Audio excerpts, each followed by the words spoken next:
Vamos imaginar por um segundo a construção de um arranha-céu gigantesco. Antes de derramar uma única gota de concreto ou erguer a primeira viga de aço, todo aquele projeto monumental já existe, completinho e perfeito em um único lugar, na mente do arquiteto.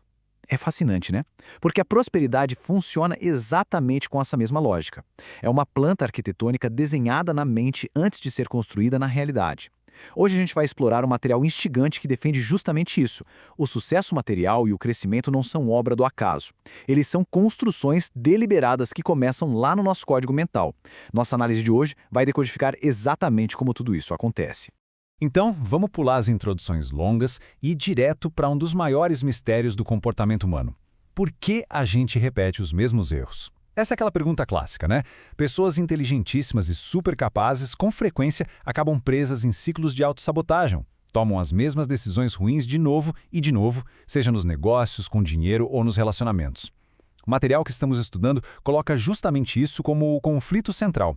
Não é falta de vontade, muito menos falta de oportunidade. Tem algo muito mais profundo, operando nos bastidores da mente, invisível aos nossos olhos. Seção 1. A origem da prosperidade. O pré-requisito mental para a realidade externa. Bom, vamos lá ver como isso começa de verdade. Olha só a regra fundamental que o texto nos traz. A vida de uma pessoa e os resultados que ela colhe nunca, absolutamente nunca, vão ultrapassar o limite do que a mente dela está disposta a aceitar. É muito louco pensar nisso. Tenta colocar 10 litros de água em um balde onde só cabem 5. Não dá, né? Se a nossa capacidade mental para o sucesso, para a abundância e para o crescimento é pequena, a realidade aqui fora vai transbordar e se ajustar exatamente a essa pequenez. Segundo essa premissa, a prosperidade é como um eco. A voz precisa sair primeiro de dentro. Se a mente não consegue visualizar e validar essa abundância, a vida prática simplesmente não tem como materializar isso. Tudo começa e termina nas barreiras que a gente mesmo cria na nossa cabeça. E o jeito que o material explica isso é sensacional, usando o conceito de padrão instalado. É como se a gente tivesse um sistema operacional bem antigo rodando silenciosamente lá no fundo da mente. Ele é super teimoso, não pede permissão para funcionar, ele só vai lá e age no automático. Então, quando aparece um desafio ou uma oportunidade, esse padrão dita a nossa reação baseada apenas naquilo que é familiar e confortável e não no que realmente traria um resultado melhor. É por isso que querer mudar só de boca para fora quase sempre falha.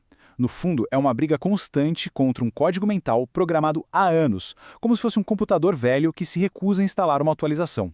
Avançando um pouco, seção 2, o ciclo de decisões. Como crenças invisíveis se tornam resultados visíveis. Aqui a gente vê a cadeia de causa e efeito do jeito mais puro possível. Esse ciclo de decisões é um efeito dominó impecável. Passo 1. Os pensamentos.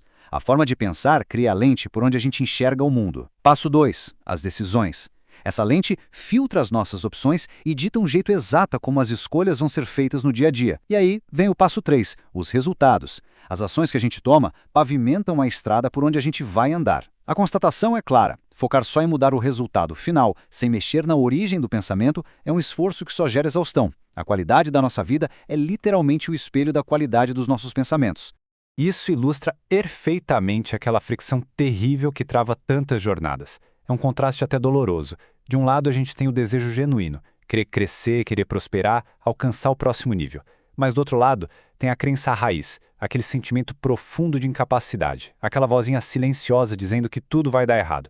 É como tentar acelerar um carro esportivo com o freio de mão totalmente puxado.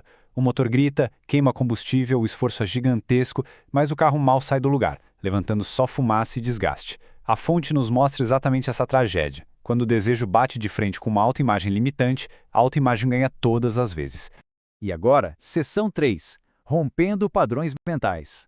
Os passos práticos e espirituais para a renovação mental. Vamos ver como sair dessa armadilha. A saída vem na forma desse checklist bem prático, para a gente desligar o piloto automático. São os passos comportamentais exatos para pegar no volante da nossa própria cabeça. O primeiro deles é parar de reagir no automático. É dar aquela pausa antes de ceder ao primeiro impulso. O segundo é questionar sempre as escolhas. Será que eu estou decidindo isso por medo ou porque eu tenho um propósito claro? O terceiro passo é criar novos critérios, elevando a régua do que a gente aceita na nossa rotina. E por fim, criar novos hábitos, porque no final das contas é a repetição diária que vai salvar e instalar de vez esse novo código mental na nossa mente. E para dar base a tudo isso, o material original traz uma âncora muito forte, usando um versículo milenar, Romanos 12:2. Deixando as questões religiosas de lado por um momento, a fonte usa isso como uma ferramenta psicológica e espiritual absurdamente profunda. Aquele comando de "não sejais conformados" é lido aqui como uma ordem direta para não aceitar o formato atual das coisas, não se encolher para caber em moldes automáticos de estagnação. A verdadeira transformação não vem de trocar de emprego ou de cidade, mas sim dessa renovação do entendimento, que é exatamente reprogramar a estrutura mental de forma consciente e contínua. Isso nos joga para uma regra inegociável desse estudo. É uma impossibilidade matemática querer viver uma vida completamente diferente mantendo os mesmos pensamentos. Pensa bem, se a crença raiz não muda, as atitudes também não mudam. E o resultado? A vida entra num loop finito, repetindo os mesmos roteiros, só trocando o nome dos personagens. A transformação na nossa realidade externa não é só influenciada pela mente, ela é obrigatoriamente dependente dela. O que nos leva à seção 4, o poder da identidade, o motor definitivo que constrói a realidade.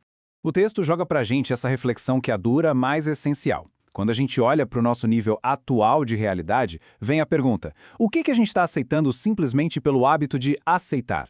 Muitas vezes, limites que são totalmente artificiais viram barreiras permanentes, não porque são reais, mas porque a mente se acomodou com a presença deles ali. Bater de frente com essa zona de conforto é o primeiríssimo sinal de que o sistema operacional antigo começou finalmente a ser desinstalado. E a nossa análise termina bem aqui, com essa pergunta que é um verdadeiro divisor de águas. Quem cada um de nós acredita intimamente ser? No fim do dia, a identidade é a grande arquiteta de toda a realidade que a gente vive. Não importam só os objetivos que estão lá no horizonte, mas sim a autoimagem que a gente alimenta em absoluto silêncio. Se as nossas crenças levantam as paredes da nossa vida, quem a gente acredita ser quando ninguém está olhando? Essa é uma reflexão que vira do avesso tudo que a gente discutiu hoje e desafia qualquer limitação sobre o futuro. Com isso em mente, que projeto arquitetônico nós estamos desenhando na nossa cabeça agora mesmo? Fica aí a reflexão.